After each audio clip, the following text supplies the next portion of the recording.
Welcome to the celebration of the life of Marion Aubrey Denton Jr. Throughout his life, Marion impacted the lives of many people, and this tribute is to remember him. Thank you to the many people who contributed the photos, messages, and anecdotes that made this possible. One fall day, in 1937, a small boy sat in class on his first day at school. The teacher called the roll, working her way alphabetically down the list. When she called out, "Marion Denton?" No one answered. She called out the name a second time, again, no answer. When Marion finally realized she was calling his name, he found himself more than a bit embarrassed. Throughout his short life, his family and friends had all called him Junior, and he hadn't recognized his given name. Marion Aubrey Denton Jr. was born January 21, 1931, to Marion Aubrey Denton Sr. and Ruby Lee Seitz Denton.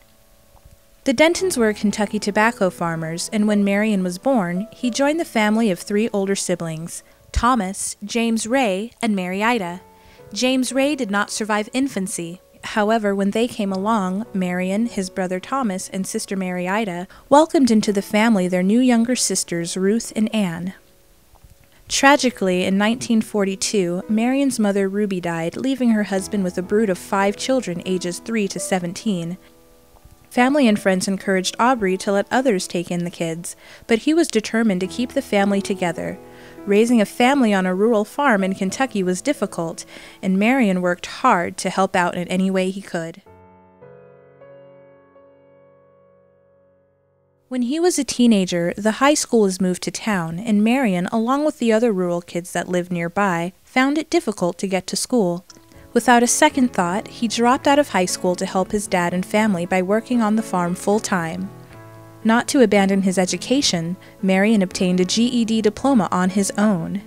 By renting additional tracts of land and buying their first tractor, the family grew from 40 acres and a mule with Marion's help. He treasured these years working on the farm and doing his part to help his father raise their motherless family. Marion's oldest sister, Mary Ida, left the family when she married William Nobles to start and raise her own family of 8 children. Mary Ida and William had a service station near Henderson for many years. When Thomas was serving in the Army, Marion, at about age 14, sent him a letter saying he was coming to visit Thomas at the military base where he was stationed. Unbeknownst to Marion, Thomas didn't receive the letter in time and left the base to come home for the weekend. Marion set off on his adventure, ending up lost and by himself in downtown St. Louis. He didn't know anyone there or have anywhere to go. Not one to be deterred, Marion happened to remember he had relatives who lived in St. Louis, and he was determined he would find them. He walked into several storefronts and asked if anyone knew where Aunt Hattie lived, and somehow, before the sun had set, Marion found his way to Aunt Hattie's house. When telling this story, Marion often said he never realized until he was an adult that he should have been scared or frightened to be in that situation. Marion's older brother Thomas served in World War II and took advantage of the GI Bill to get an electrical engineering degree. Marion and Thomas were very close growing up and spent hours together as kids, both getting into and staying out of trouble. Marion looked up to his older brother and was always so proud of Thomas's accomplishments. As an electrical engineer, Thomas worked for NASA from its inception, and Marion always liked to tell people that his brother Thomas had helped to put a man on the moon. Once, Marion and Thomas found an old John boat buried in the mud on a bank of a river. The two boys dug out the boat, cleaned it up, scrounged around, and found a small outboard motor. They fashioned crude water skis out of barrel slats and tried their hand at water skiing. The John boat, with its small motor, barely had enough power to pull the boys out of the water. They continued their search, progressively working their way up through longer boats with more powerful motors to eventually end up in a 20-footer with a powerful motor about which Marion said, "That one was a rascal." Marion enlisted in the Army during the Korean War and went to Oklahoma for basic training. During this time, he learned to sew and repair parachutes. These sewing skills came in handy the remainder of his life, including the period during 2009-2010 when he was losing weight from the radiation and chemotherapy treatments he was undergoing and needed to keep taking in his britches. He served his 2 years in the army in the States and never made it overseas. During his military service, Marion made many friends that he stayed in touch with over the years. After leaving the army, he returned home to the family farm and continued farming for a few more years. Marion's sister Ruth married Oscar Bunch and worked at the American Red Cross for many years.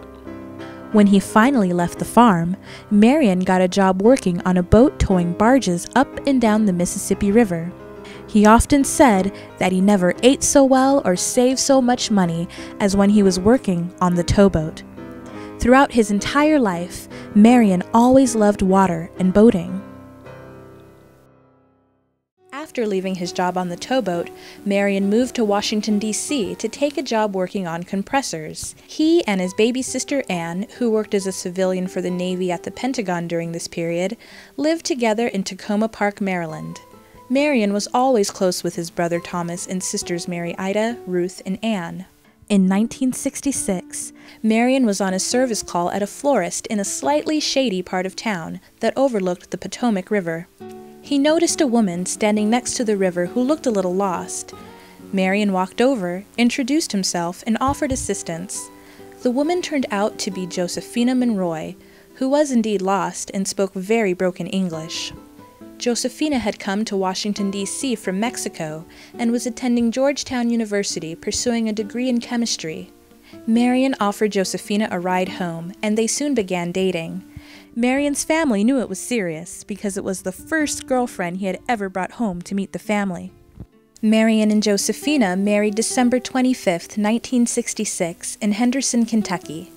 Josefina had attended Georgetown University on a scholarship and was obliged to return to Mexico to fulfill a work requirement as part of the scholarship. So, in 1967, the two packed their car full of stuff and moved to Mexico City. During this time, Josefina was reunited with her son Jose from a previous marriage. Marion loved Josefina's son and family, but had a tough time learning to speak Spanish and was unable to find work that suited him. Unfortunately, the Mexican government did not recognize their marriage certificate, so every 3 months, Marion was forced to drive back to the border and re-enter the country. To cut through this red tape, Marion and Josefina married for a second time in Mexico.